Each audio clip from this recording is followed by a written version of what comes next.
Good day, everyone. Most of us have been using the textbook by Kraftwall and Anderson on containing the revised Bloom's taxonomy. But how many of us are actually using the book to help clarify, fine-tune our intended learning outcome statements? So in this presentation, I prepared a guide on how to use the taxonomy or the textbook in revising your or enhancing your statement of intended learning outcome. I started introducing it to my class a few sessions ago, and I decided to, or rather I promised that I would prepare an annotated presentation explaining the whole taxonomy in the context of ILO construction, refinement, or enhancement. So let us start. We will use as our case the nutrition vignette used by or used in the textbook.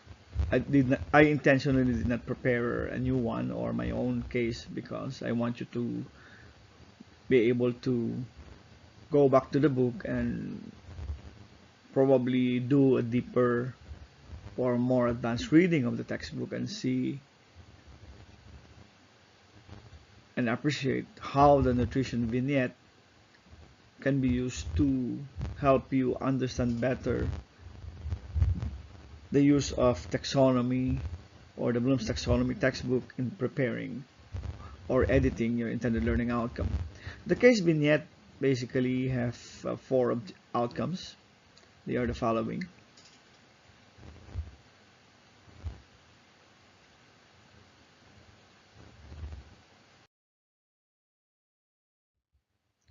To analyze the four outcomes, we need to be familiar with the taxonomy. So I'm bringing you back to the taxonomy. The taxonomy table is very practical. Actually, you will use this table as you go through all the analysis, from analyzing your statement of outcomes to analyzing your assessment protocol and even your selected teaching learning strategies. But for this presentation, we'll talk about using this table to analyze our statement of outcomes, again using the nutrition vignette. The taxonomy table contains two major components. On the first column, you will see the knowledge dimension, which would be factual, conceptual, procedural, metacognitive, and the cognitive process dimension. This is basically what you're familiar with: remember, understand, apply, analyze, evaluate, and create. Of course, create is the latest addition to the program here.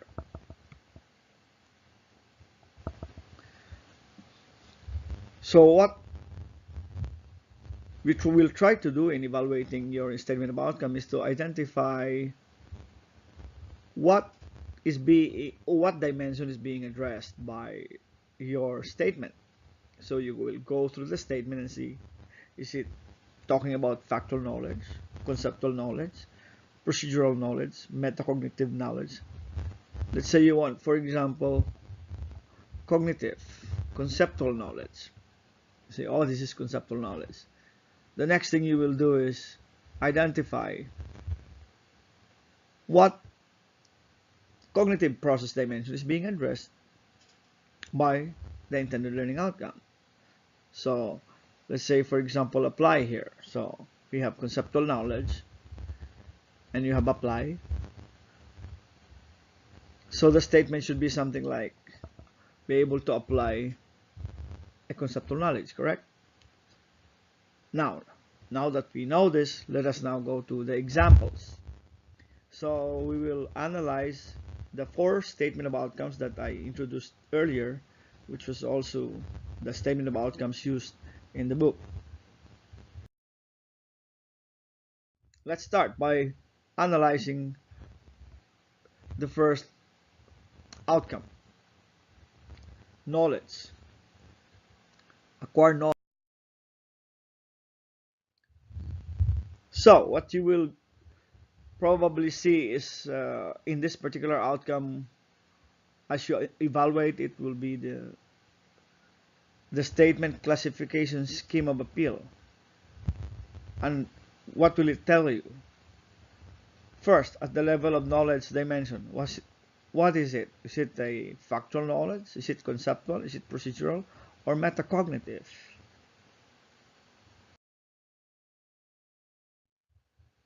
And you would probably say, or you're correct when if you selected conceptual knowledge, right?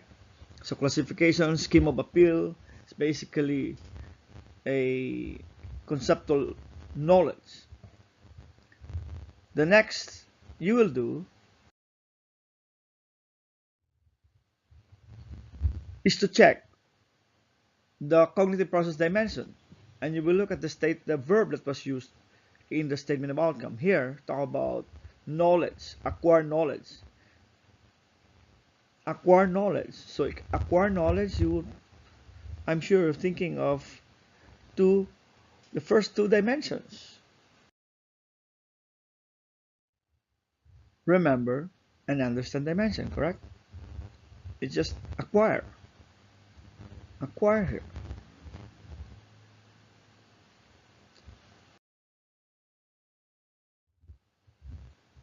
So let's put the statement there now.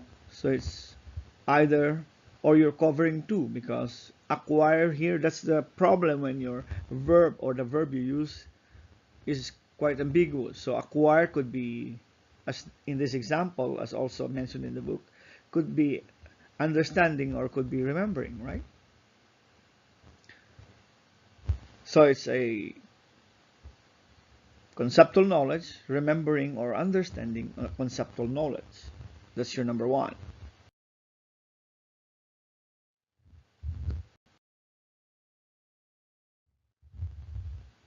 Let us look at number two. So here, talk about check the influences. Let's say we start with the cognitive process dimension. Check the influence, and you will surely say that check is evaluate, right? But what do you evaluate? You evaluate your own senses, and in that case, that will be metacognitive, right? Because metacognitive is knowing about knowing, or knowing about your feelings, knowing about what you know.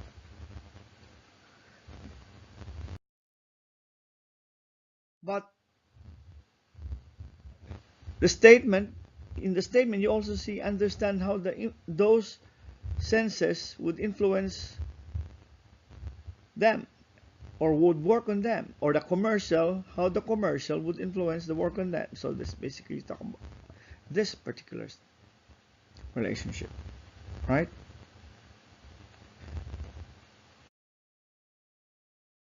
So if we put our two statements, you now have, or the two statements, you have metacognitive understanding and metacognitive evaluate.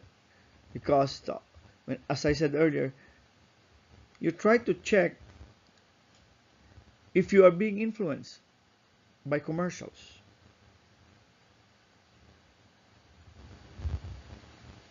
But you also need to understand that indeed commercials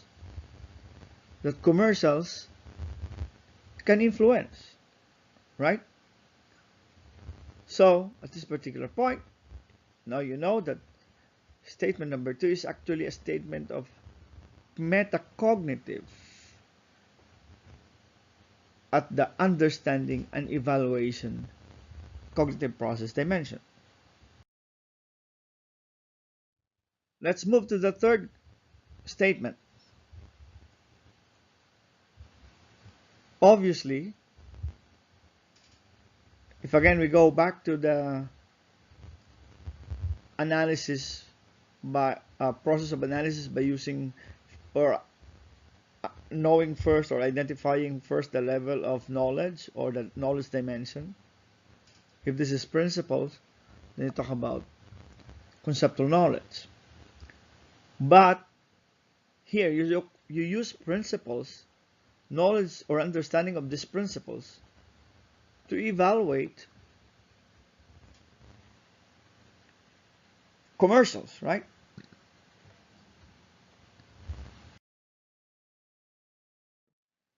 Evaluate commercials seen on TV or read on newspaper magazine from the standpoint of a set of principles. Have you tried watching commercials and analyzing commercials in the context of what it is trying to do to you? Is it trying to make you buy something that you don't need? Is it making you hate something? Oh, it's election time, so a lot of commercials will be released probably online. So will your students be able to evaluate these political commercials so that they will be able to make better decisions, especially on who to vote and why? Okay.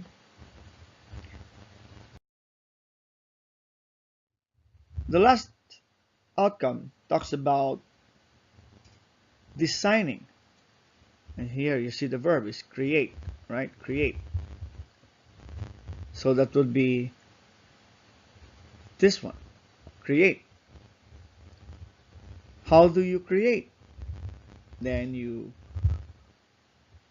create, or you will be able to create if you know or you have a good understanding how commercials are designed, and that will be procedure. It's a how, right? Statements or the statement of outcome you will read, it would read create a commercial about a common food product, using of course their understanding of how commercials should be designed so that it can influence potential clients. If you notice, in this particular example or vignette, we have all of the four knowledge dimension or knowledge dimensions covered. From of course there's no factual knowledge, but at one point you can say that sometimes this particular knowledge, factual knowledge, can be moved from factual conceptual, but it's not important at this particular point because there's really no hard factual data here. But what you see is that conceptual, procedural, metacognitive knowledge are all covered. So if you are to prepare your statement of outcomes, one of the things that you would ask yourself, do I have all of these four knowledge dimensions covered? And at what cognitive process dimension do I cover them or do I address them? Okay? Now you know that the fourth statement of outcomes uh, represented at least the three knowledge dimension and several cognitive process dimension, but it basically the course would end with this final outcome, which is create. Okay, as you read forward or you read forward the additional chapters of the book, you will notice that they will also use the matrix in identifying statement of like teaching learning strategies to be used. Let's say this is acquire. So what will be the best teaching learning strategy, because this is only acquire? So will you be talking about asking the students to read, or asking the students to read prepared handouts or view online lectures? Here you can already identify the most important teaching learning strategy, because this is create, and that will be special projects, right? So this is how you can use the table or the matrix in analyzing your statement of outcomes. Maybe what you can do is prepare the same statement matrix, taxonomy table, and try to see if you can place your objectives in any of the cells of the taxonomy table. Okay? Thank you and have a good day.